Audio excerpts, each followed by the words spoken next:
वेद की ऋचाओं में लिखा है, हे भगवान, पहले हम तुम्हें सर्वव्यापी नहीं मानते थे, अभी सर्वव्यापी मानते हैं। इसका मतलब हुआ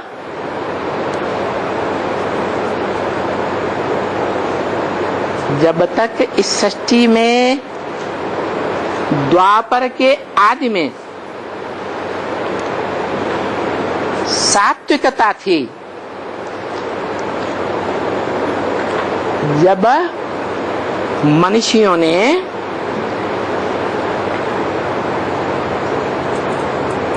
वेदों की रचना की थी, खासकर वेद व्यास ने, उस समय द्वापर युग सात्विक स्टेज में था या द्वापर युग तामसी स्टेज में था? हैं? सात्विक स्टेज में था। तो सात्विक स्टेज में मनुष्य भी कैसे होंगे? सात्विक स्टेज वाले, उनकी मनोबुद्धि भी सात्विक स्टेज वाली थी। तब उन्होंने लिखा था, तब वो जानते थे, मानते थे कि हम देह नहीं है, हम क्या हैं? आत्मा हैं, और हम आत्माओं का बाप परमपिता परमात्मा है। वो परमपिता परमात्मा इस सृष्टि पर एक ही मनुष्य मात्र है,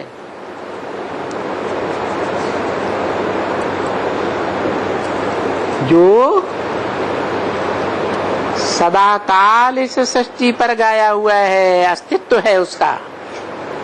कौन है वो मनुष्य मात्र? नाम बताओ। है शंकर, प्रजापिता नाम नहीं शास्त्रों में, शंकर की मान्यता है शास्त्रों में कि न उसका जन्म होता है, न उसकी महामृत्यु में मृत्यु होती है, न उसका कोई माता है न कोई पिता है। वो तो अनादि है, अजन्मा है।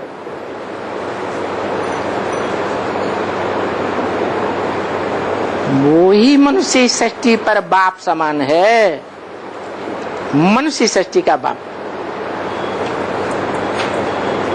वो इस सृष्टि पर सदा काल मौजूद रहता है, उसका विनाश कभी होता ही नहीं, और सबका विनाश होता है। और विनाश किसका नहीं होता? सत्य का विनाश नहीं होता कि असत्य का विनाश नहीं होता? सत्य का विनाश नहीं होता। और सत्य अनेक होंगे कि सत्य एक ही होगा? ये सारी मनुष्य सृष्टि कलयुग के अंत में झूठ खंड बन जाती है।